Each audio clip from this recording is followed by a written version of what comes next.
জাহান্নামের ৭টা স্থান রয়েছে। আর ওই ৭টা স্থানের মধ্য থেকে আমার আল্লাহ এমন কিছু বান্দা রয়েছেন যাদের জন্য তিনাতুল খাবার রেডি করে রেখেছেন। সাহাবায়ে কেরাম বলেন, মা হুয়া তিনাতুল খাবার ইয়া রাসূলুল্লাহ, তিনাতুল খাবার কি?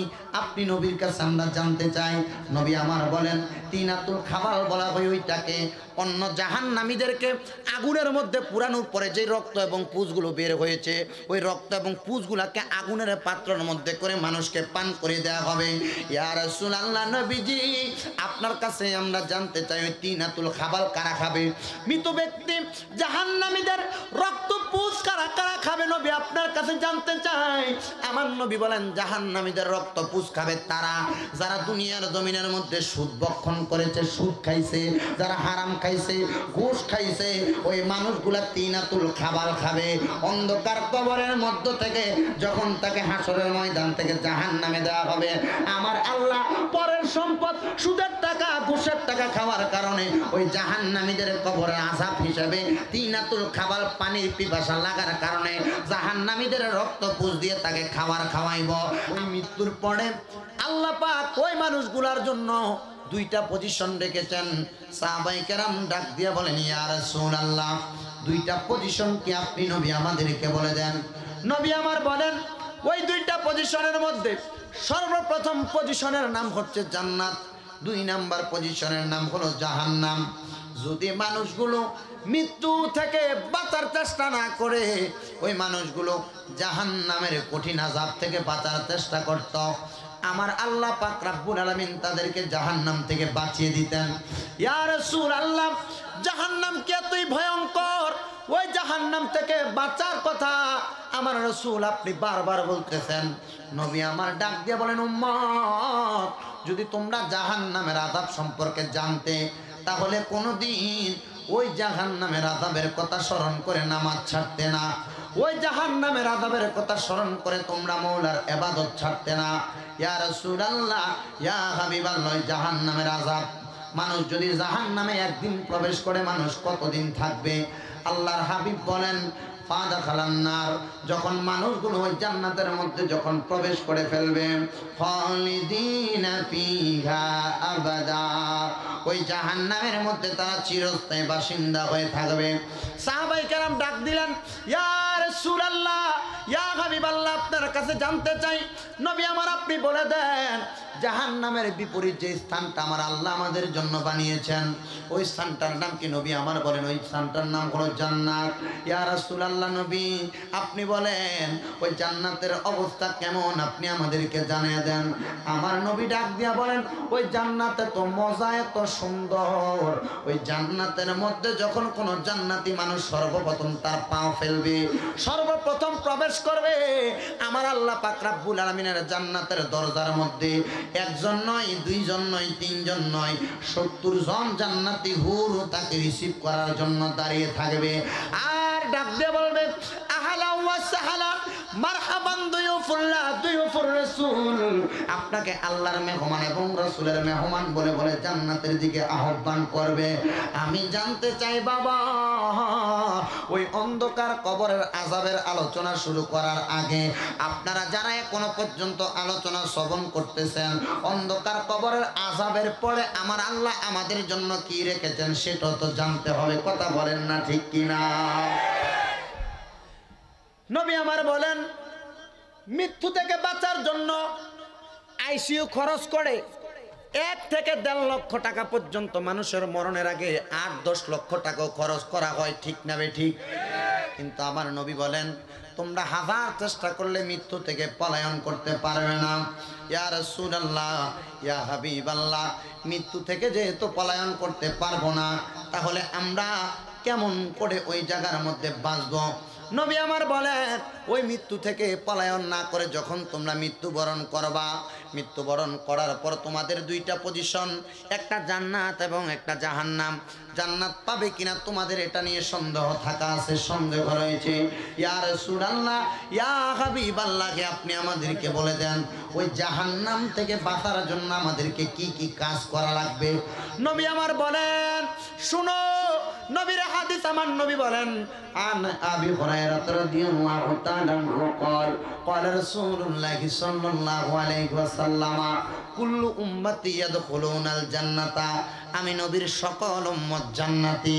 জবান খুলে জোরে জোরে বলেন সুবহানাল্লাহ। কিন্তু নবী আমার বলেন ইল্লা মান আবা ক্বালা মান আতানি দাখালাল জান্নাতা, তবে যারা আমি নবীর এতাত করবে, আমি নবীর পথ মতে চলবে, মুহাব্বতে মুস্তাফা ইশকে মুস্তাফা অন্তরের মধ্যে ধারণ করবে, তারাই জান্নাতি। ওয়ামান আসানি ফাকাদ আবা, যারা ধারণ করতে পারবে না, যাদের অন্তরে গুমরাহি থাকবে, তারা জান্নাতি হতে পারবে না। ইয়া রাসূলুল্লাহ, এই জন্যই তো মানুষগুলো মৃত্যু থেকে বাঁচার চেষ্টা করে, আর আমার আল্লাহ কোরআনের মধ্যে মৃত্যু থেকে না বাঁচার কথা এত সুন্দর করে বলে নাই, নামা তাকুনু ইউদরিকুমুল মাউত ওয়ালাউ কুনতুম ফি বুরুজিম মুশাইয়াদা। আল্লাহ বলেন আইনামা তাকুনু ইউদরিকুমুল মাউত, মৃত্যু থেকে পলায়ন করার জন্য তোমরা কোথায় লুকাইবা? ফি বুরুজিম মুশাইয়াদা, যদি একটা বড় দুর্গ বানায়া তোমরা ওটার মধ্যে প্রবেশ করো, তোমরা পলায়ন করতে পারবা না। সাহাবায়ে কেরাম ডাক দিয়া বলেন ইয়া রাসূলুল্লাহ, নবী গো, ও মায়ার নবী, আপনার কাছে জানতে চাই, অন্ধকার কবরের মধ্যে যখন আযাব দেওয়া হবে, জাহান্নামের মধ্যে আগুনের মধ্যে মানুষগুলো জ্বলবে, ইয়া রাসূলুল্লাহ, ওই জাহান্নামের আযাব সম্পর্কে আপনি আমাদেরকে বলুন। ইয়া রাসূলুল্লাহ, জানতে চাই। আমার নবীজি চোখ মোবারকের পানিগুলো টপ টপ টপ টপ করে ছেড়ে দিলেন। এমন সময় নবীজির দরবারে হযরত ওমরে ফারুক রাদিয়াল্লাহু তাআলা আনহু আগমন করলেন। হযরত ওমরে ফারুক রাদিয়াল্লাহু তাআলা আনহু এমন একজন সাহাবী, আপনারা সবাই ওমরে ফারুক রাদিয়াল্লাহু তাআলা আনহুর নাম শুনেছেন। আপনারা বলেন হযরত ওমরে ফারুক রাদিয়াল্লাহু তাআলা আনহু কি গরম সাহাবী না নরম? গরম না নরম? গরম। বৈশা গরম সাহাবী হযরত ওমরে ফারুক রাদিয়াল্লাহু তাআলা আনহু নরমাল নয়, অত্যন্ত গরম সাহাবী। আমার নবীজি যখন মসজিদে নববীর মিম্বরের মধ্যে বসে বসে সুন্দর করে কবরের আযাবের কথা সাহাবায়ে কেরামের কাছে বর্ণনা করবেন, নবীজিকে এই প্রশ্ন করা হলে আমার নবীজির চোখ মোবারকের পানিগুলো টপ টপ করে ছেড়ে দিলেন। তিরমিজি শরীফের হাদিস এবং মুসলিম শরীফের মধ্যে হাদিসটা বর্ণনা, মিশকাতুল মাসাবির মধ্যে হাদিসটা রয়েছে। বাবারা, নবী আমার যখন কান্দান, হযরত ওমর ফারুক রাদিয়াল্লাহু তাআলা আনহু ডাক দিয়ে বলেন ইয়া রাসূলুল্লাহ, ইয়া হাবিবাল্লাহ, আপনি কেন কান্না করতেছেন? মদিনার কোন ইহুদি নাসারা কি আপনি নবীকে কোনো কষ্ট দিয়েছে? বলেন, আপনি অনুমতি দেন, এই মুহূর্তে আমি হযরতে ওমরের তরবারি তার জন্য প্রস্তুত হয়ে যাবে। নবী আমার বলেন ইয়া উমার, না না না, আমি নবীকে কেউ কষ্ট দেয় নাই, মদিনার কোন মুনাফিকরা, মদিনার কোন বেঈমানরা আমি নবীর আঘাত করে নাই। ইয়া রাসূলুল্লাহ, ইয়া হাবিবাল্লাহ, আপনার কাছে আমরা জানতে চাই, তাইলে আপনি নবী কেন চোখ মোবারক দিয়ে টপ টপ করে করে পানি মোবারক গুলো ছেড়ে দিলেন? আমার নবী ডাক দিয়া কয় ওমর, আমি নবী কবরের আযাবের কথা স্মরণ করে করে কান্না করি। ইয়া রাসূলুল্লাহ, আপনি নবীর দুনিয়াতে কোনো ভয় নাই, কবরে কোনো ভয় নাই, আপনি নবীকে আমার আল্লাহ পাক রব্বুল আলামিন ওয়া আনা আউয়ালু মান ইয়াকরাউ বাবাল জান্নাতা, আপনি নবীকে আমার আল্লাহ সর্বপ্রথম জান্নাতের দরজা খোলার অধিকার দিয়েছে। আপনি নবী কেন কান্না করেন? নবী গো, আমার নবী বলেন আমি নবী তো আমার জন্য কান্না করি না, আমার এমন কিছু গুনাহগার উম্মত থাকবে যারা অন্ধকার কবরে জাহান্নামের আযাবের মধ্যে জ্বলবে, এই জন্য আমি নবী কান্না করতেছি। ইয়া রাসূলুল্লাহ, ইয়া হাবিবাল্লাহ, জাহান্নামটা কি অনেক ভয়ঙ্কর আপনার কাছে আমরা জানতে চাই। নবী আমার বলেন ক্বালা নাম, হ্যাঁ অবশ্যই জাহান্নাম বড় ভয়ঙ্কর। ইয়া রাসূলুল্লাহ, জাহান্নাম কত ভয়ঙ্কর? আমার নবী বলেন শুনো শুনো শুনো, জাহান্নাম কত ভয়ঙ্কর। দুনিয়ার কোন মানুষ যদি জাহান্নামের আযাব দেখতো, একটা মানুষও সেজদা থেকে তাদের মাথাটা তুলতো না, তাদের সেজদা সারাক্ষণ সুবহানা রব্বিয়াল আলা বলার জন্য অবনতি হয়ে থাকতো। কবরেরই আযাব যদি মানুষ দেখিত, বলেন কবরেরই মানুষ দেখিত, ঘরবাড়ি ছাড়িয়া পাগল হইত। বাবা, অনেক যুবক আছেন, অনেক মুরব্বী বাবা আছেন, অনেক পর্দার আড়ালের মা বোনের আলোচনা শ্রবণ করতেছেন। এখনো পর্যন্ত অন্ধকার কবরের কথা স্মরণ করে কান্না করেছেন? এখনো পর্যন্ত ওই কবরের ভয়ঙ্কর পরিস্থিতি স্মরণ করে একটা বার নিজেকে ছোট মনে করেছেন? এখনো পর্যন্ত ওই কবরের আযাব কেমন হবে নিজে চিন্তা করেছেন? এই যে আজকে খাওয়া গরিবে নামাজ রহমতুল্লাহ আলাইহি ইসলামী পাঠাগারের এতগুলা যুবক ভাই, এতগুলা মুরব্বী বাবা, এতগুলা এলাকাবাসী এই মাহফিলের আয়োজন করলো। আপনারা জানেন আজকে আমাদের আশেপাশে আমাদের যারা আওলাদ রয়েছেন, আহাল রয়েছেন, প্রত্যেকটা মানুষের রুহু আমাদের পাশে ঘুরতেছে। তারা তাদের ডান হাতটা আপনাদের কাছে বাড়িয়ে দিচ্ছে, আপনারা দেখতেছেন না? ডান হাত বাড়িয়ে দিয়ে বলতেছেন, এ আমার আহাল, এ আমার সন্তান, এ আমার আত্মীয় স্বজন, তোমরা কেউ আসুনি আমার জন্য একটা ইবাদত, একটু দোয়া করবা, যার জন্য আল্লাহ আমাকে জান্নাত দিবেন। তো আপনি যখন এই মাহফিলে যারা বসেছেন আর যারা এখনো দোকানে আছেন, আপনার আহাল যারা আপনার কাছে আসবে, যারা মাহফিলে বসেছেন, তারা দেখবেন যে আপনি তাদের জন্যই সুবহানাল্লাহ, আলহামদুলিল্লাহ, লা ইলাহা ইল্লাল্লাহ বলে দোয়া করছেন। তো তারা এটা দেখার পর খুশি হয়ে যাবে, তারা কবরে যাবে। আল্লাহ পাক আদেশ করবেন তার কবর জান্নাত করে দাও। তো সে জিজ্ঞাসা করবে, আল্লাহ আমার কবর তো জাহান্নামে ভরপুর, আগুন ছিল, আযাব ছিল, এখন কবর কেন জান্নাতের সুমহান বাগান? তো আল্লাহ বলবে, তোমার কোনো আহাল দুনিয়া থেকে তোমার জন্য সওয়াব রেসানি করেছেন, ফাতিহা করেছেন, দোয়া করেছেন, বিদায় তোমার কবরে এখন শান্তি রয়েছে। তো শান্তি শুধু আপনি তার জন্য দেন নাই, সে জান্নাতে থাকার পর আপনার জন্য দোয়া করতেছে। দোয়াটা কি? সে ওইখান থেকে দোয়া করে, আল্লাহ আগে তার গুনাহ মাফ করেন, তারপর তাকে রিজিকের ফয়সালা করে দেন। আর যাদের বংশের মানুষ এমন অবস্থা দেখে নাই, যে আপনারা যারা দোকানপাটে ঘোরাফেরা করছেন, তো তারা অন্ধকার কবরে গিয়ে দেখবে আবার এই আযাবের অবস্থা রয়েছেন, তার সঙ্গী সাথী জান্নাতে, আল্লাহ আমার কেন এই অবস্থা? তো অন্ধকার কবরের এমন অবস্থা দেখে আল্লাহ পাক তাকে প্রশ্নের জবাব দিবে, তুমি তাদেরকে তো ইসলামওয়ালা, কোরআনওয়ালা, হাদিসওয়ালা, এই কবরের আযাব সম্পর্কে ধারণা দেওয়া আসো নাই, বিদায় তারা এখন তোমার জন্য দোয়া করতেছে না, এই জন্য তোমার কবরে আযাব থাকবে। এই জন্য সবাই একটু জবান খুলে ওই কবরের আযাবের কথা স্মরণ করে মুহাব্বতের সাথে জোরে জোরে পড়েন, কবরেরই আযাব যদি মানুষ দেখিত, কবরেরই আযাব যদি মানুষ দেখিত, ঘরবাড়ি ছাড়িয়া পাগল হইত। আল্লাহুম্মা একটু সামনে চাপ দিয়ে বসুন। ওয়ালা মুহাম্মদ ওয়ালা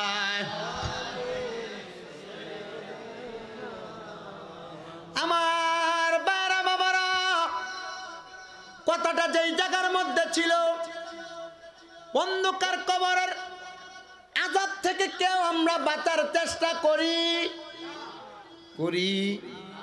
কিন্তু যদি আমি চেষ্টা করতাম মরণ থেকে বাঁচতে পারতাম না, আমি বাঁচতে পারতাম জাহান্নাম থেকে। সাহাবায়ে কেরাম বলার পরে আমার রাসূল সাল্লাল্লাহু আলাইহি ওয়াসাল্লামের গাল মুবারক গুলো বেয়ে বেয়ে যখন পানি মুবারক গুলো পড়তেছেন, এবার আমার নবী রহমতওয়ালা নবী যখন কান্না করেন, হযরত ওমর ফারুক বলেন, ইয়া রাসূলুল্লাহ, ইয়া হাবিবাল্লাহ, নবী গো, আপনার কাছে জানতে চাই কবরের আযাব কি এত ভয়ঙ্কর, আপনি নবী এভাবে কান্না করেন? নবী আমার বলেন, শুনো, ওই কবরে মানুষগুলাকে ধাপে ধাপে আযাব দেওয়া হবে। ইয়া রাসূলুল্লাহ, মানুষগুলা সবগুলাকে একসাথে তো জাহান্নামের আযাব দেওয়া যায়, ধাপে ধাপে কেন দেওয়া হবে?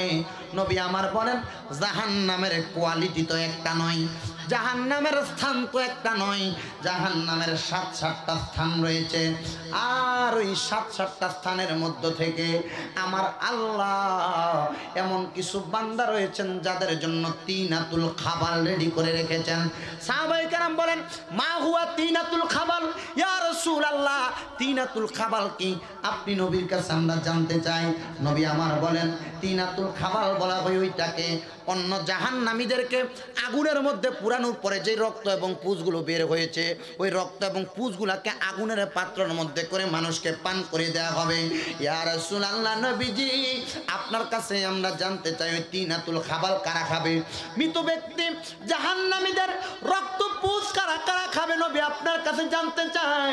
আমার নবী বলেন জাহান্নামীদের রক্ত পুঁজ খাবে তারা যারা দুনিয়ার জমিনের মধ্যে সুদ ভক্ষণ করেছে, সুদ খাইছে, যারা হারাম খাইছে, ঘুষ খাইছে, ওই মানুষগুলা তিনাতুল খাবাল খাবে।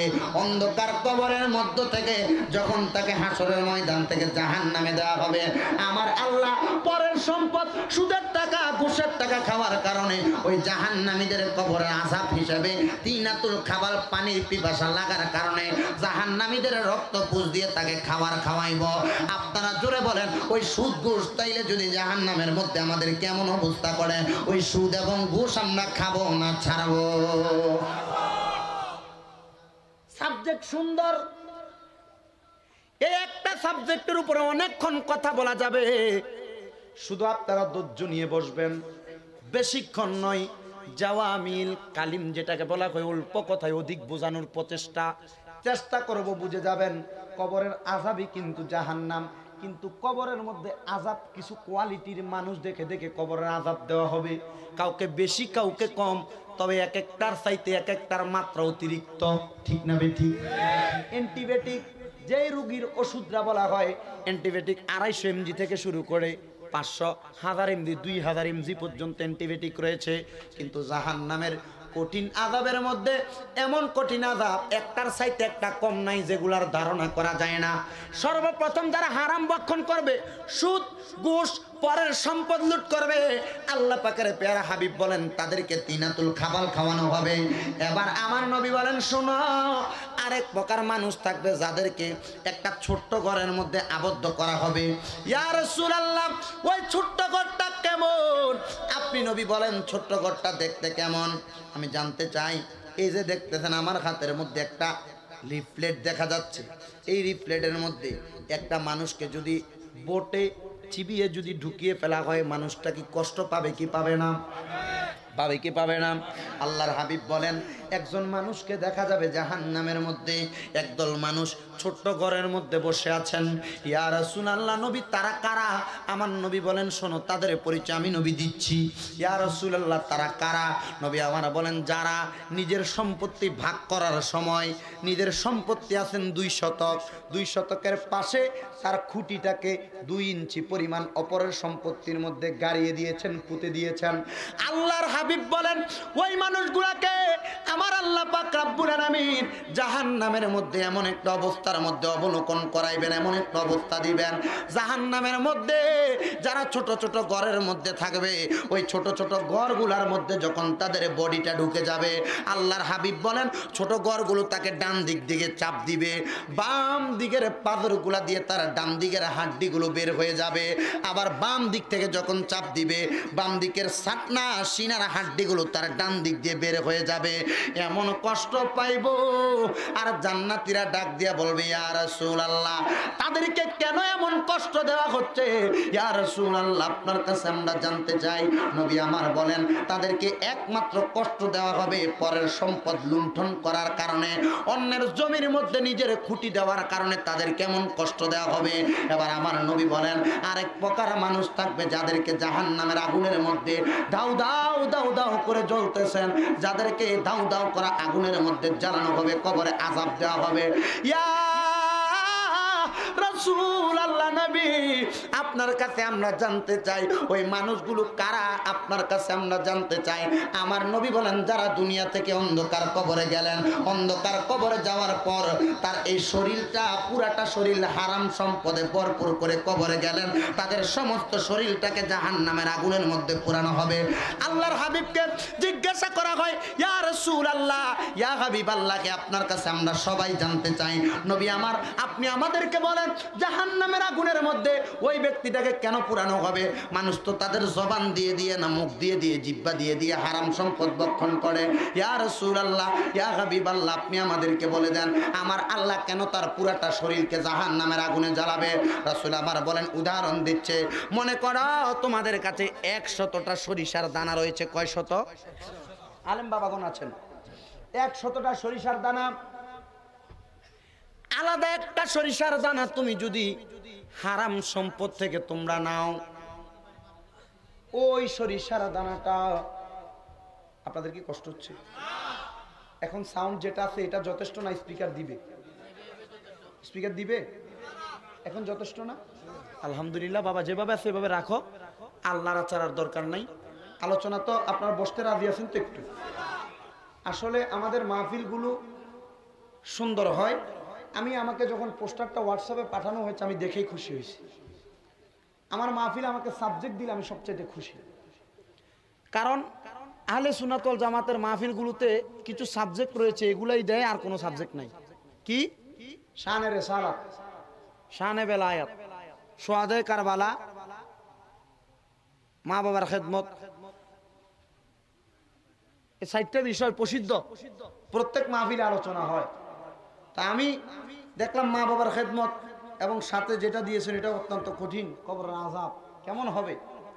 আমি চিন্তা করলাম এটা সম্পর্কে একটু বলি, এটা বললে লাভ হবে। তবে আপনারা মনোযোগ দিয়ে শুনতে হবে। বসতে রাজি আছেননি? কষ্ট হবে একটু, আসেন তো, অসুবিধা হচ্ছে না তো? আল্লাহ পাক বোঝার তৌফিক দিক। কয়েকটা পজিশনের কবর আযাবের কথা বলেই শেষ করব। একটু বসেন আপনারা, একটু জবান খুলে আমার সাথে দরুদ শরীফ পড়েন। সালাতুনিয়া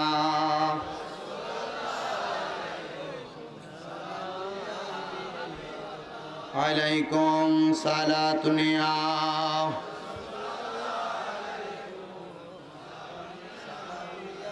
बना दो मेरे सीने को मदीना, निकालो ये बाहर गम से ये सफीना।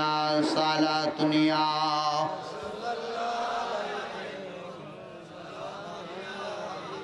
हकीकत से ये दुनिया तो कब्र है, दुनिया नुमाइश बर नजर है। सालातुनिया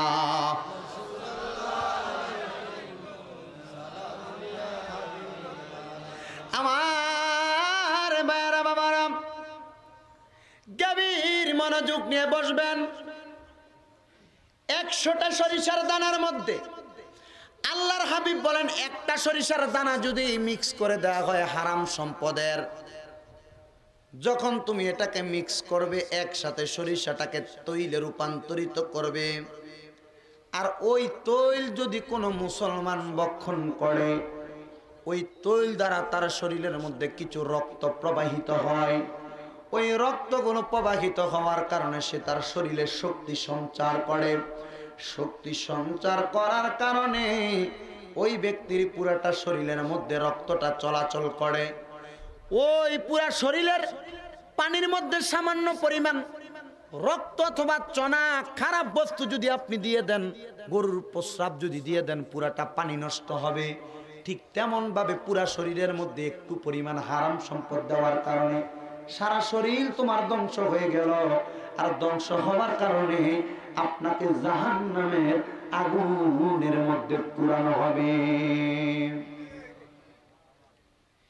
এবার আমার নবী বলেন, আমি নবী যখন মেরাজের মধ্যে গেলাম, মেরাজে যাওয়ার পর আমার আল্লাহ পাক আমাকে অনেক কিছু অবলোকন করাইলেন, দেখাইলেন। আল্লাহ পাক রব্বুল আলামিন আমাকে যখন সব কিছু অবলোকন করাইলেন, সর্বপ্রথম আমার আল্লাহ আমি নবীকে কি করলেন? সুবহানাল্লাযী আসরা বিআবদিহি লাইলাম মিনাল মসজিদিল হারাম, মসজিদে হারাম থেকে মিনাল মসজিদিল আকসাল্লাযী, মসজিদে আকসা পর্যন্ত, বারাকনা হাওলাহু লিনুরিয়াহু মিন আয়াতিনা ইন্নাহু হুয়াস সামিউল বাসীর। এমন জায়গার মধ্যে নিয়েছেন যেগুলা আমি নবীজির চোখের মধ্যে আমি দেখতে পাইলাম। চোখ মোবারকের মধ্যে সর্বপ্রথম জায়গাটার নাম হইল লামকান, লামকানের পরের জায়গাটার নাম হইল আরশ আজিম। ওই আরশ আজিম দেখানোর পর যখন আমি আল্লাহর সঙ্গে মেরাজ সম্পূর্ণ করলাম, মেরাজ শেষ করার পরে আমার আল্লাহ পাক রব্বুল আলামিন সর্বপ্রথম আমি নবীর জান্নাত দেখাইলেন। জান্নাতের মধ্যে ঢোকার পরে গো আমি নবী দেখতে পাইলাম এত সুন্দর অবস্থা। জিজ্ঞাসা করলাম, আল্লাহ এই জান্নাত কাদের জন্য? আল্লাহ পাক আমাকে উত্তর দিয়েছেন, ইয়া রাসূলুল্লাহ, আপনি নবীকে জান্নাতের মালিক বানিয়ে দেওয়া হয়েছে। আমার নবী বলেন, হ্যাঁ, ওয়া আনা আউয়ালু মান ইয়াকরাউ বাবাল জান্নাতা, আর আমার আল্লাহর আদেশ মোতাবেক সর্বপ্রথম আমি নবী জান্নাতের দরজা মোবারক খুলব। আল্লাহর হাবিবকে জান্নাতুল ফেরদাউস সহ আর 7টা জান্নাত দেখানোর পরে এবার আমার আল্লাহ পাক রব্বুল আলামিন ডাক দিয়ে বলেন, জিবরাইল, আমার বন্ধুকে তুমি জাহান্নামে এবার অবলোকন করাও। আমার নবী রাহমাতাল লিল আলামিন নবী যখন জান্নাতের দরজায়, জিবরাইল জাহান্নামের দরজাটা খুলে দিলেন। দরজাটা খোলার পর আমার নবীজির শরীর মুবারকের মধ্যে একটু গরম ভাব অনুভব করলেন। ডাক দিয়ে বলে, জিবরাইল, এই গরম ভাবটা কিসের? সামান্য একটু দুর্গন্ধময়, একটু দুর্গন্ধ আসতেছে। জিবরাইল ডাক দিয়ে বলে, ইয়া রাসূলুল্লাহ, ইয়া হাবিবাল্লাহ, এই জাহান্নামের মধ্যে আপনার গুনাহগার উম্মতদেরকে ফেলে দেওয়া হবে। আমার নবী চোখের পানিগুলো ছেড়ে দিয়ে দিয়ে কান্না করেন, জিবরাইল, আর কেমন অবস্থা? কোথায় থেকে জাহান্নামের মধ্যে দুর্গন্ধ বের হচ্ছে? নবী আমার বলেন, ওই জাহান্নামের মধ্যে পরের সম্পদ লুট করা, হারাম সম্পদ দিয়ে গড়ে তোলা শরীরওয়ালা মানুষগুলারে পুরানোর কারণে তাদের শরীরের রক্তকোষগুলার দুর্গন্ধগুলো আসতেছে। নবী আমার যখন এটা দেখার জন্য, অবলোকন করার জন্য আমার নবী যখন জাহান্নামের মধ্যে প্রবেশ করলেন, নবী আমার বলেন, আমি দেখলাম ওই জাহান্নামের মধ্যে এক শ্রেণীর মানুষের জিহ্বার মধ্যে 3টা করে শিক লাগিয়ে লাগিয়ে তাদের জিহ্বাটা টেনে টেনে ছিঁড়ে ফেলা হচ্ছে। অন্ধকার কবরে যখন জাহান্নামের আগুনে এমন ভাবে মানুষগুলার জিহ্বাগুলো টেনে ছেড়ে ফেলা হচ্ছে, ইয়া রাসূলুল্লাহ, নবী গো, ওই মানুষগুলো কারা যাদের জিহ্বার মধ্যে 3টা রড লাগিয়ে দেয়া হচ্ছে? নবী আমার বলেন, ওই মানুষগুলা হলো তারা, ওই মানুষগুলা হলো তারা যারা দুনিয়ার জমিনের মধ্যে তাদের জবান দিয়ে তাদের জবানটাকে হেফাজত করতে পারে নাই, গীবত করেছে। গীবত, এক মুসলমান আরেক মুসলমানের বিরুদ্ধে কথা বলেছে, এক মুসলমান আরেক মুসলমানের সম্পর্কে বাজে মন্তব্য করেছে। সে যদি পারত তার ভাইটাকে নিজস্ব জায়গায় আলাদাভাবে বোঝাইতে পারত, না সেটা করে নাই, সে গীবত করে করে বেরিয়েছেন। আল্লাহর হাবিব বলেন, ওই গীবতকারীদের জিহ্বার মধ্যে 3টা করে করে রড লাগিয়ে দেওয়া হবে। ইয়া রাসূলুল্লাহ, আর কাদের মুখের মধ্যে এই রডগুলো লাগানো হবে? নবী আমার বলেন, মিথ্যা কথা বলনেওয়ালা, গীবতকারী এবং ওয়াদা খেলাপকারী, এই 3 প্রকার মানুষের জিহ্বার মধ্যে আমার আল্লাহ পাক রব্বুল আলামিন জাহান্নামের মধ্যে রড এবং শিক লাগিয়ে দেওয়া হবে এবং এটাকে লাগিয়ে লাগিয়ে তাদের জিহ্বা থেকে টান দেওয়া হবে। আমার নবী বলেন, এমন কষ্ট পাবে তাদের জিহ্বাগুলো তাদের ধুর থেকে, গলা থেকে, কণ্ঠনালী, হুলকুম থেকে বের হয়ে চলে আসবে। আবার আমার আল্লাহ পাক রব্বুল আলামিন তাদের হুলকুমের সাথে জোড়া দিবেন, আবার টান দিয়ে খুলবেন, আবার জোড়া লাগিয়ে দিবেন। জোরে পড়েন নাউজুবিল্লাহ। কবরের আযাব কিছু শ্রেণী আছে, কোয়ালিটি আছে। আল্লাহর হাবিব সাল্লাল্লাহু আলাইহি ওয়াসাল্লাম বলেন, আরেক প্রকার মানুষ থাকবে যাদের হাতের আঙ্গুলিগুলার মধ্যে শিক ঢুকিয়ে দিয়ে দিয়ে তাদেরকে লটকিয়ে রাখা হবে। একদিক দিয়ে তাদের আঙ্গুলগুলো টানানো হবে, আরেক দিক দিয়ে জাহান্নামের আগুনের হাতুড়া দিয়ে তাদের আঙ্গুলগুলো ফেটিয়ে ফেলা হবে, ভেঙে ফেলা হবে। আহ করে শব্দ করবে, উহ করে শব্দ করবে। ইয়া রাসূলুল্লাহ, তারা কারা? নবী আমার বলেন, যারা নিত্যি দাড়ি পাল্লার মধ্যে ওজনে কম দিয়েছেন, তাদের হাতের মধ্যে যখন জাহান্নামের আগুনের হাতুড়ি দিয়ে আঘাত করা হবে, তারা ব্যথা পাবে আর আহ শব্দ করবে। নবী আমার বলেন, আরেক প্রকার মানুষ থাকবে যারা হবে মহিলা। ইয়া রাসূলুল্লাহ, তারা কারা? আমার নবী বলেন, যাদের চুলগুলোর মধ্যে টান দিয়ে দিয়ে ঝুলন্ত অবস্থায় আমি নবী দেখতে পাইলাম। ইয়া রাসূলুল্লাহ, তারা কেন? আমার নবী বলেন, তারা হলো এই জন্য, তাদের চুলগুলো তারা তাদের মাহরাম পুরুষ যারা, হারাম 14 জন ব্যক্তি ছাড়া যেই পুরুষগুলো হারাম, ব্যাপারটাভাবে তাদের চুলগুলো তারা মানুষের সম্মুখে দেখিয়ে দেখিয়ে বেরিয়ার কারণে আমার আল্লাহ ওই মহিলাদের চুলগুলোকে টান দিয়ে দিয়ে জাহান্নামের আযাবের মধ্যে তাদের শরীরটা আগুনের উপর ঝুলন্ত অবস্থায় রাখলেন। আল্লাহর হাবিব বলেন, এবার শুনো, আরেক প্রকার লোক দেখলাম, তাদের স্তনগুলোর মধ্যে আল্লাহ পাক রব্বুল আলামিন আঘাত করে করে শিক লাগিয়ে লাগিয়ে ঝুলিয়ে রেখেছেন। ইয়া রাসূলুল্লাহ, ইয়া হাবিবাল্লাহ, নবী আমার আপনার কাছে জানতে চাই, নবী আপনি বলেন তারা কারা? আল্লাহর হাবিব বলেন, যারা দুনিয়ার জমিনের মধ্যে তাদের বক্ষনালী হেফাজত করে নাই ওই মহিলাগুলো বর্তমান জামানার মধ্যে মার্কেটে যান আর বাজারে যান, যেখানে যান না কেন, এমন প্রকার কিছু মহিলা দেখা যায় তাদের হুন্নাটা বুকের মধ্যে থাকবে, দূরের কথা গলার মধ্যে এমনভাবে ঝুলিয়ে দেয়। আল্লাহর হাবিব বলেন ওই প্রকার মহিলাগুলাই কিন্তু তাদের বক্ষের মধ্যে স্তনের মধ্যে শিক লাগিয়ে আমার আল্লাহ জাহান্নামের মধ্যে লটকিয়ে রাখবেন, আর নিচে দিয়ে জাহান্নামের তাপ তাদের মধ্যে প্রবাহিত হবে। আল্লাহর হাবিব আপনার কাছে আরো জানতে চাই, নবী আমার আমাদেরকে আপনি বলে দেন আর কি হবে জাহান্নামের আযাব। আমার নবী বলতেছেন, শোনো, এমন কিছু পুরুষ থাকবে যাদেরকে জাহান্নামের মধ্যে তাদের পুরুষাঙ্গের মধ্যে এমন শিক লাগিয়ে তাদেরকে ঝুলন্ত অবস্থায় রাখা হবে। ইয়া রাসূলুল্লাহ, কেন? আমার নবী বলেন, যাদের স্ত্রী থাকার পরেও যারা জিনা ব্যভিচারের মধ্যে লিপ্ত হয়েছে, স্ত্রী থাকার পরেও জিনা ব্যভিচারের মধ্যে লিপ্ত হওয়ার কারণে আমার আল্লাহ তাদের পুরুষাঙ্গের মধ্যে আমার আল্লাহ পাক রব্বুল আলামিন তাদেরকে লটকিয়ে লটকিয়ে রেখে দেওয়া হবে, আটকে রাখা হবে। আল্লাহর হাবিব বলেন, আরো কিছু মানুষ দেখলাম, ওই মানুষগুলোর এটা একটা হাদিস নয়, কয়েকটা হাদিসের সমজস্র ভাবে আমি আপনাদেরকে হাদিসের আলোচনাটা শোনাচ্ছি বাবারা। নবী আমার বলেন, আমি দেখতে পাইলাম অনেকগুলো মানুষ থাকবে, আমি দেখলাম তাদের চোখগুলো বের করে করে আস্তে আস্তে টেনে টেনে ছিঁড়ে ফেলা হচ্ছে। তারা কান্না করে, ও আল্লাহ আরেকবার সুযোগ দেন, আমরা দুনিয়ার মধ্যে যাব, এই চক্ষু দ্বারা হারাম বস্তুর দিকে আমরা তাকাবো না, এই চক্ষু দ্বারা আমরা হারাম দিকে তাকাবো না। আমার আল্লাহ পাক রব্বুল আলামিন ওই সময় বলবে, না না না, তোমরা দুনিয়ার জমিনের মধ্যে যা কিছু করেছো তোমাদেরকে আর কোনো সুযোগ দেওয়া হবে না। আল্লাহর হাবিব সাল্লাল্লাহু আলাইহি ওয়াসাল্লাম বলেন, গো এরপর থেকে আমি যখন মেরাজের রজনীতে আসলাম, আসার পরে যতবার আমার সামনে কবর আযাবের কথা বলা হয়, আমি নবী আমার চোখ মুবারকের পানিগুলো ছেড়ে দিয়ে দিয়ে কান্না করে। আমার নবী বলেন, ওই কঠিন কবরের আযাব থেকে মাপ পাওয়ার কিছু মাধ্যম রয়েছে। ইয়া রাসূলুল্লাহ, আপনার কাছে জানতে চাই, ওই কঠিন কবরের আযাব থেকে মাপ পাওয়ার কারণটা আমার নবীকে জিজ্ঞাসা করলে নবী আমার বলেন, ওই কবর আযাব থেকে মাপ পাওয়ার জন্য আমার আল্লাহ পাক রব্বুল আলামিন নবীর হাদিসে কুদসির মাধ্যমে জানাইয়া দিচ্ছেন, ইয়া রাসূলুল্লাহ, আপনার উম্মত যদি হাক্কুল এবং হাক্কুল ইবাদ দুইটা হক রক্ষা করতে পারে, আমি আল্লাহ পাক রব্বুল আলামিন তাদেরকে ক্ষমা করে দেব, কবরের আযাব দিব না। আল্লাহ পাক রব্বুল আলামিনের হাবিব বলেন, এই দুইটা হক আমার উম্মত দুনিয়ার জমিন থেকে রক্ষা করা কষ্ট হয়ে যাবে। আল্লাহ বলেন, হাবিব, আমার হক যেটা হাক্কুল্লাহ, আপনার উম্মত যদি দুনিয়া থেকে আমি আল্লাহর কাছে ক্ষমা প্রার্থনা করে আমি আল্লাহ মাফ করে দিব।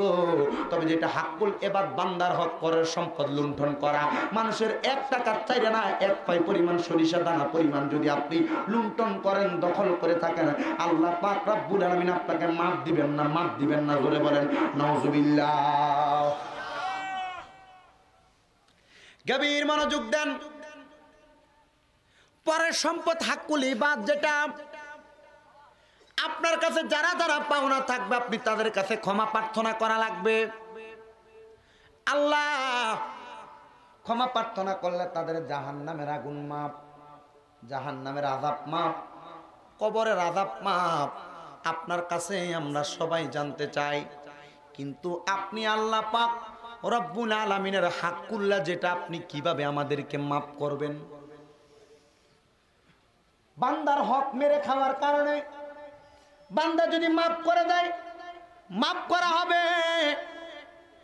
কিন্তু বাবারা চিন্তা করে দেখেন, যদি আপনি আমার আল্লাহ পাকের কাঠগড়ার মধ্যে আটকা পড়ে যান, আটকা পড়ার কারণে আপনি আপনার সম্পদের জন্য জবাব দিতে আল্লাহর কাছে করবেন না।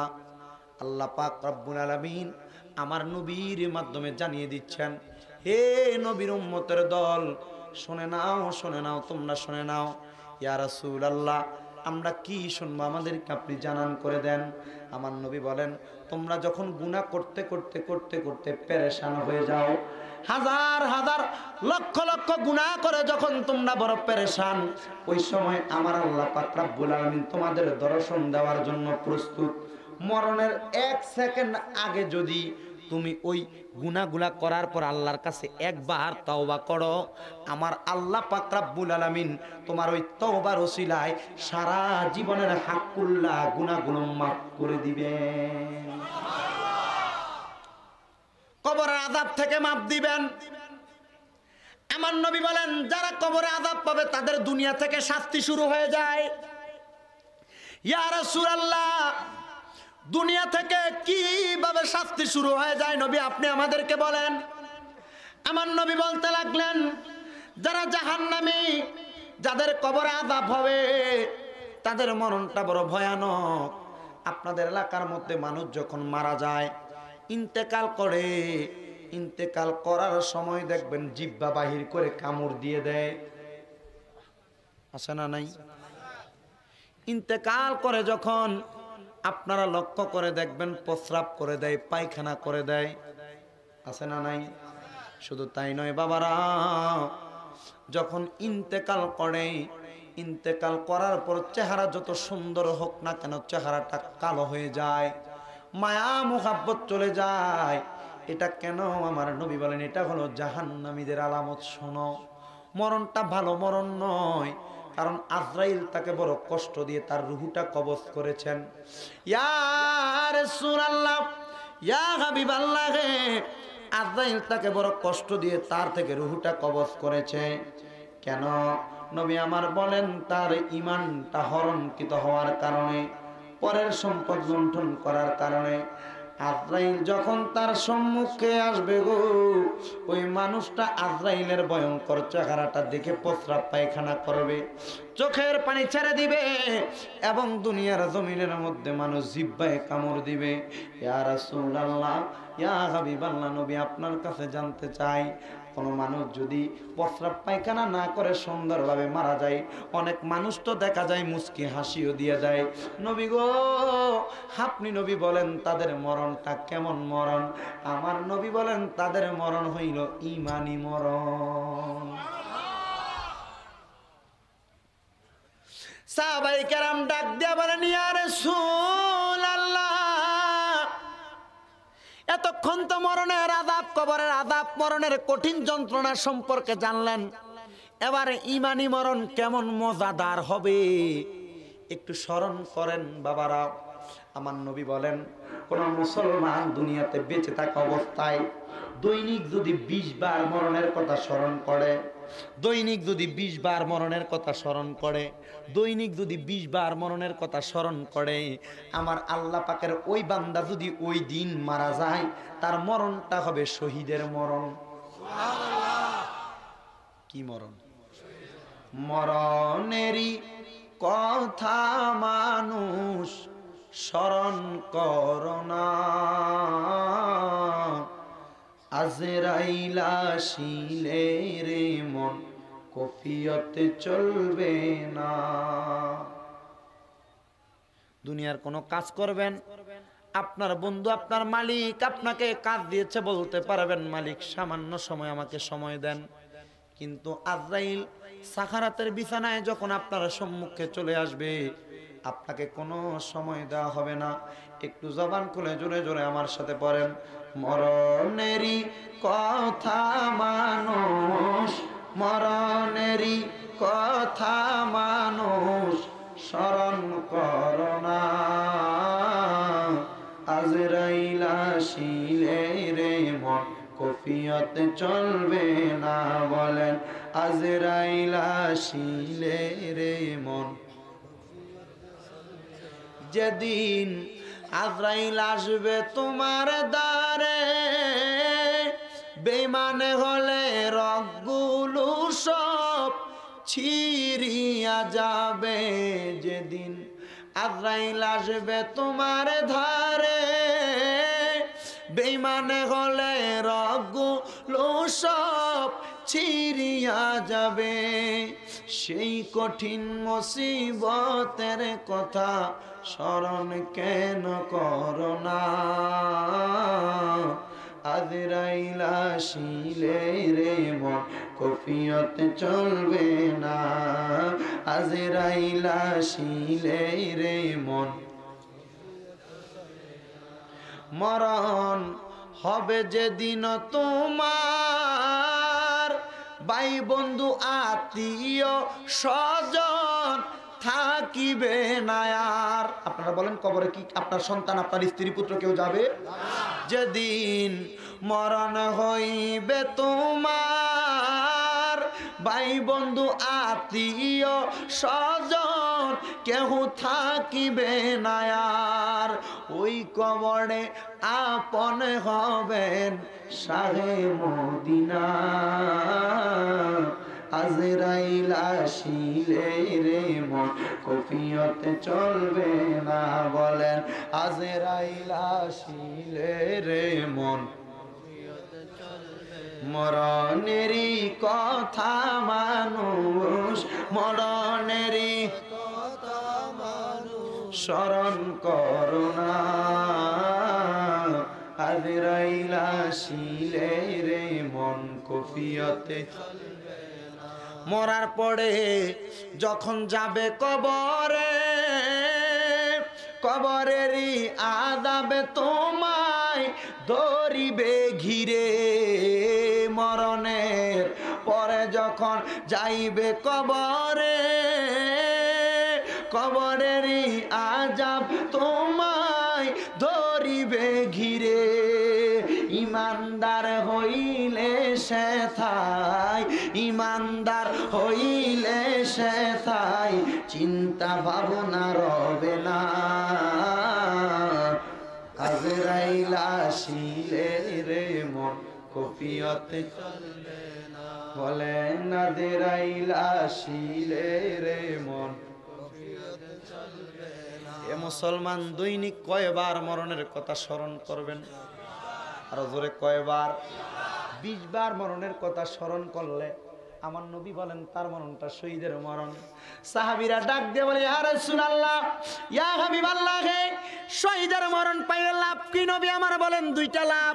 যদি তোমার মরণটা শহীদের মরণ হয়, তোমার মরণটা শহীদের মরণ হইলে আজরাইলের ভয়ঙ্কর চেহারা তুমি দেখবা না, মরণটা হবে ঈমানি মরণ। ইয়া রাসূলুল্লাহ ইয়া হাবিবাল্লাহ নবী, ঈমানি মরণের অবস্থা কেমন আমাদেরকে বলে দেন। আমার নবী বলেন ঈমানি মরণ কেমন হবে জানোনি? ইয়া রাসূলুল্লাহ আপনি আমাদেরকে বলে দেন। আমার নবী বলেন ঈমানদার যখন মৃত্যুবরণ করবে, ঈমানদার মৃত্যুবরণ করার পূর্বে আমার আল্লাহ পাকের 2 জন ফেরেশতা তার কাছে পাঠাবেন। কয়জন? আহা কয়জন? 2টা ফেরেশতা তার কাছে পাঠানো হবে। ইয়া রাসূলুল্লাহ ইয়া হাবিবাল্লাহ আপনি নবী আমাদেরকে বলে দেন 2টা ফেরেশতা আল্লাহ পাক আমাদের কাছে পাঠাবেন, ঈমানদারের মরণের সময় পাঠাবেন। 2টা ফেরেশতা আমার আল্লাহ পাক কেন পাঠাবেন নবী আপনি বলেন? আমার নবী বলেন একটা ফেরেশতা আসবে খালি হাতে। কি হাতে?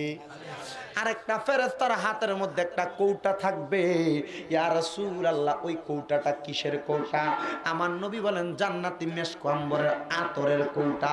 সুবহানাল্লাহ সুবহানাল্লাহ। আমার নবী বলেন ঈমানদারের সামনে ওই 2টা ফেরেশতা যখন আসবে, একজন ফেরেশতা যার হাতের মধ্যে আতরের কৌটা থাকবে, ওই ফেরেশতাটা ঈমানদারের নাকের ডগার মধ্যে বসবে, আগার মধ্যে বসবে। নাকের আগার মধ্যে যখন ঈমানদারের বসবে গো, ওই ফেরেশতাটা জান্নাতি আতরটা লয়ে ঈমানদারের নাকের কাছে লাগিয়ে দিবে। এমন সুঘ্রাণ ঈমানদারের কাছে একটু ঘুম ঘুম ভাব পাবে। কঠিন রৌদ্রতে কাজ করার পর একটা পাখার নিচে এসে বসার পর, গাছের ছায়া তলে বসার পর আরাম না গরম?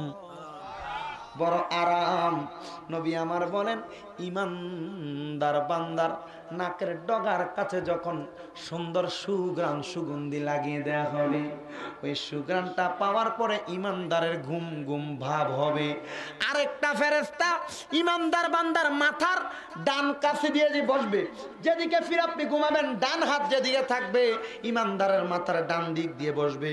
রহমতের ফেরেশতার রহমতের হাতটা ঈমানদারের মাথার মধ্যে রাখবে। মাথার মধ্যে রাইখা ঈমানদারের মাথাটার মধ্যে হাতটা বুলাইয়া দিবে। একবার নয়, 2 বার নয়, 3 বার নয়, বারবার বুলাইয়া দিবে।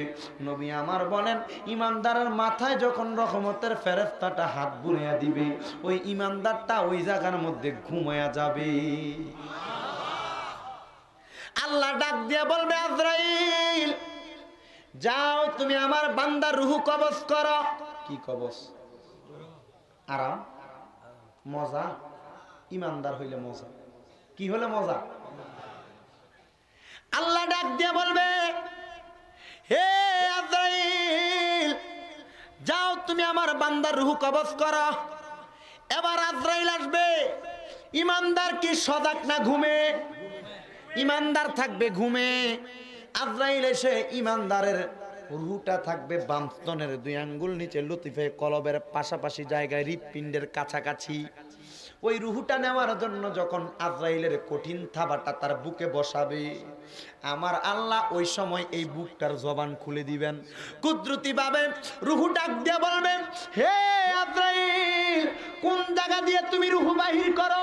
এই বুক দিয়ে তো রুহু আমি বাহির করতে দিব না। কেন কেন কেন তুমি আমার রুহুটা বাহির করতে দিবা না? বলে, এই অন্তরটার মধ্যে সারা জীবন হুব্বুলিল্লাহ, হুব্বু ফির রাসূল, আল্লাহ এবং তার রাসূলের ভালোবাসা ছিল, ইশকে রাসূল ছিল। এই জন্য এই বুক দিয়া তার আমি রুহুটা বাহির করতে দিব না।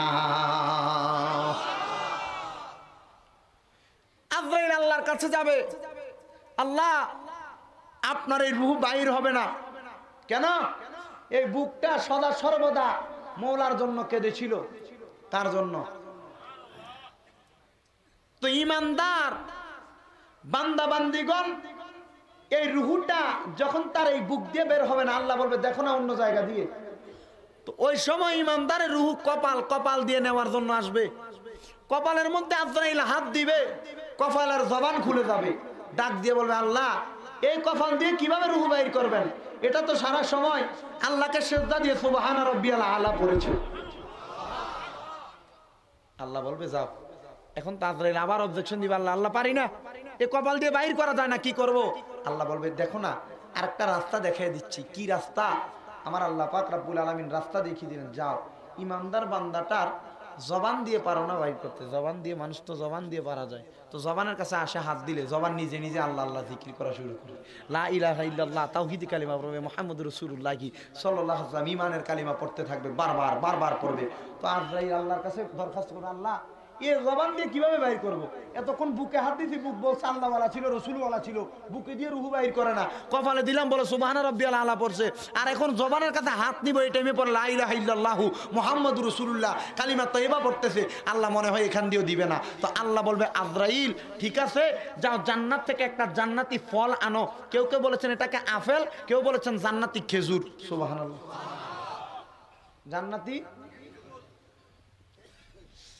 জান্নাতি খেজুর।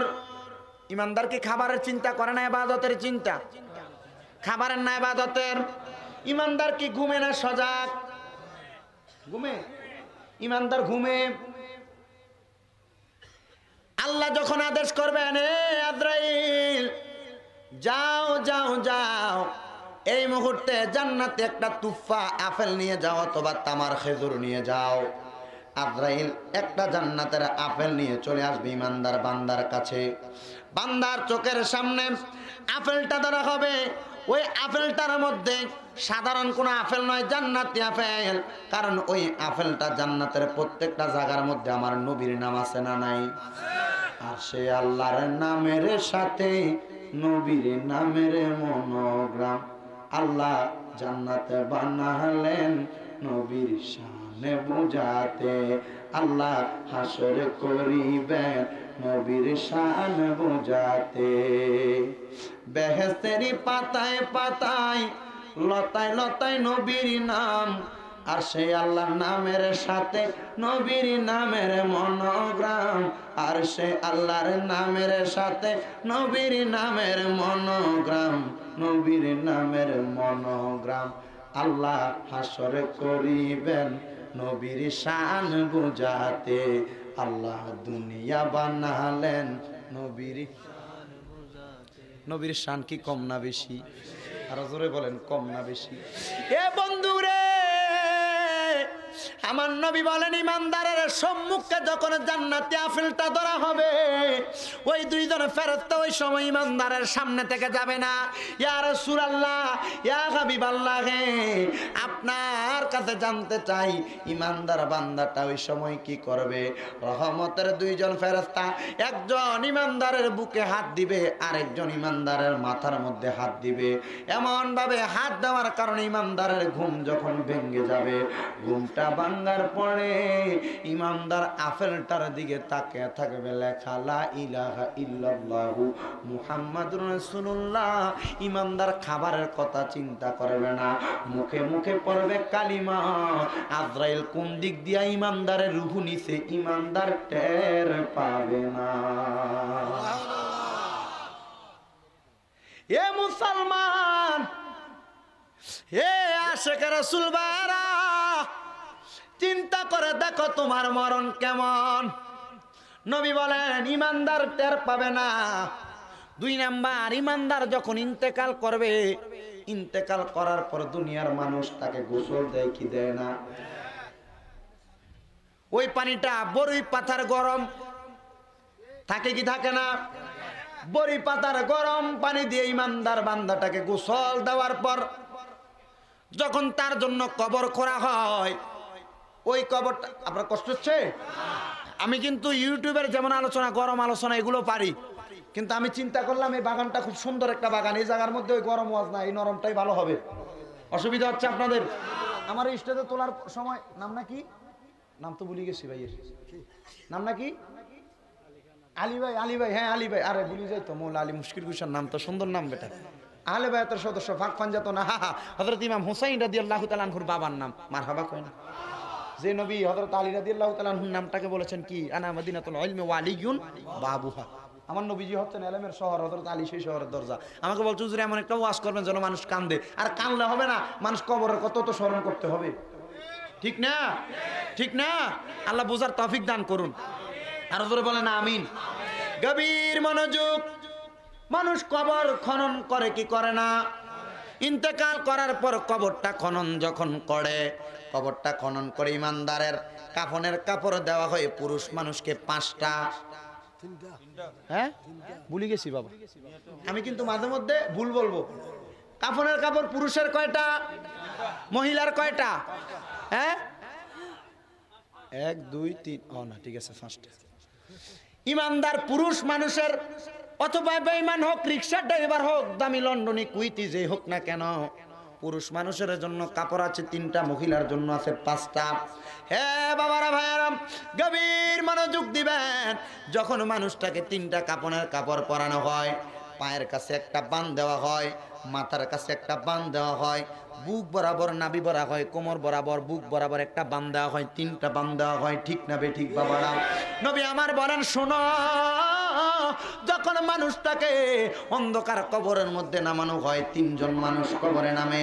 কারোর কবরে যখন 3টা মানুষ কবরের মধ্যে নাইমা তাকে যখন কবরে নামানো হয়, একজন ওই মুঠি, আর একজন ওই মুঠি, আর একজন মাথার কাছে দিয়ে ধরে তাকে কবরে শোয়ায়। আপনারা বলেন ওই কবরে কোনো বিছানা দেওয়া হয় নাকি? জাজিম দেওয়া হয় নাকি? কোনো বিছানার কম্বল দেওয়া হয় নাকি? না না না, ওই কবরের মধ্যে কোনো জাজিম বিছানা কম্বল দেওয়া হয় না। কিন্তু নবী আমার বলেন ওই কবরের মধ্যে, শুনে নাও, দুনিয়ার মানুষ রিক্সাওয়ালা, সাইকেলওয়ালা, অটো গাড়িওয়ালা, ঠেলা গাড়িওয়ালা, দামি লক্ষ লক্ষ টাকার মালিক ওই কবরে ঘুমায়। একই বিছানা, মাটির বিছানা। তবে শুনে নাও, ওই মাটির বিছানারও একটা কোয়ালিটি আছে, কোয়ালিটি। ইয়া রাসূলুল্লাহ, নবী গো, ওই কোয়ালিটিটা কি আপনার কাছে জানতে চাই। আমার নবী বলেন যদি ইমানদার হয়, মরণের 1 সেকেন্ড আগে যদি আল্লাহর কাছে তওবা করে ক্ষমা প্রার্থনা করে, আমার আল্লাহ জান্নাতি রহমতের 3 জন ফেরেশতা দিয়ে ইমানদারের কবরে জান্নাতের বিছানা বিছাইয়া দেয়। একটু কষ্ট হবে,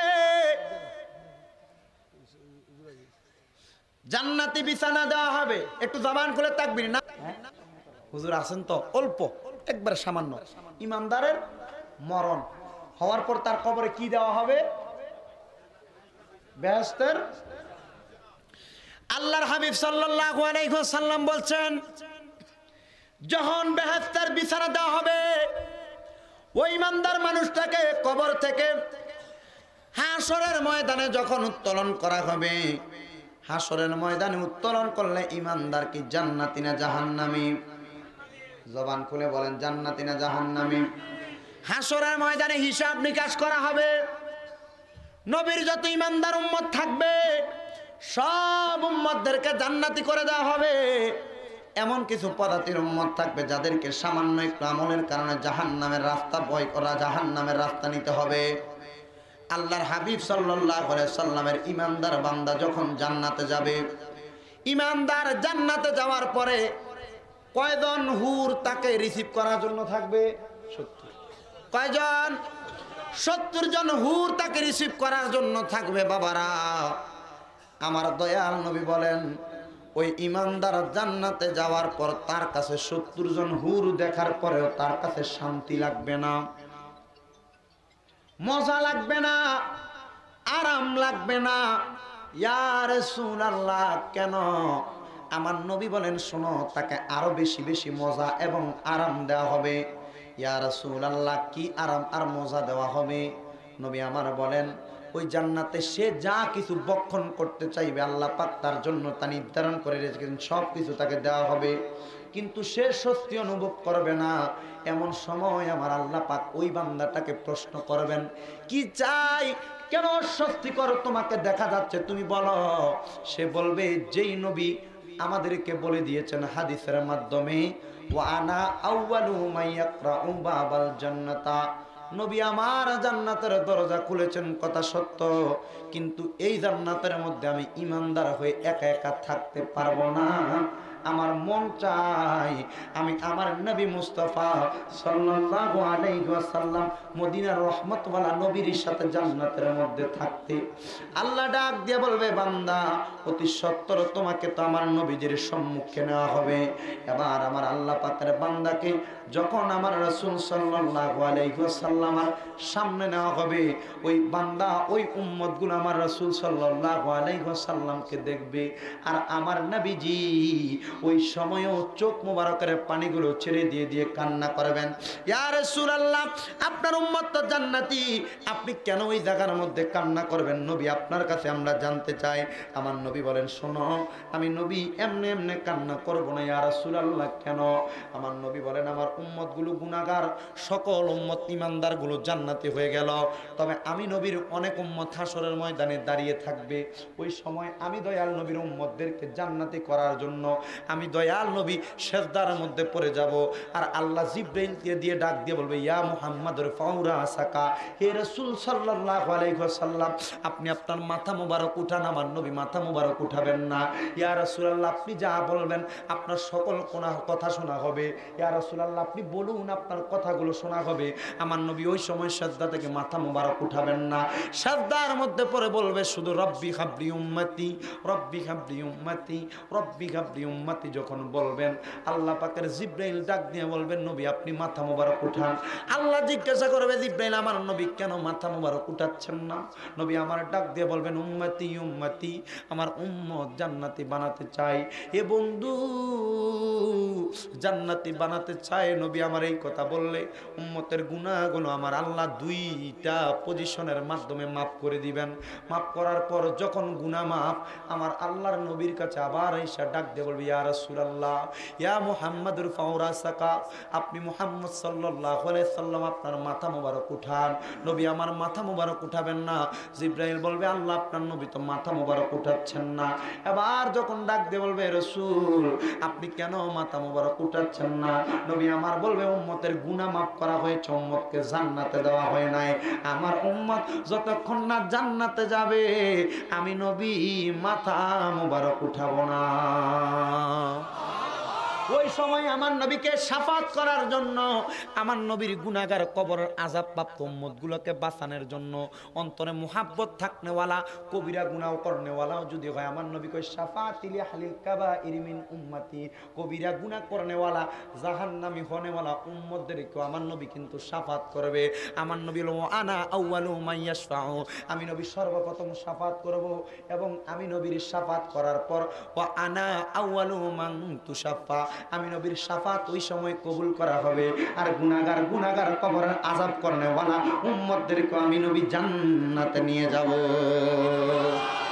আল্লাহ পাক আমাদেরকে ওই নবী রাহমাতাল লিল আলামিন নবীর পথ এবং মত অনুসরণ করে আল্লাহ পাকের পেয়ারা হাবিবের পথে মতে থেকে নবীর ইশকে রাসূল অন্তরে পয়দা করে দুনিয়ার জমিনে চলাফেরা করার তৌফিক দান করুন।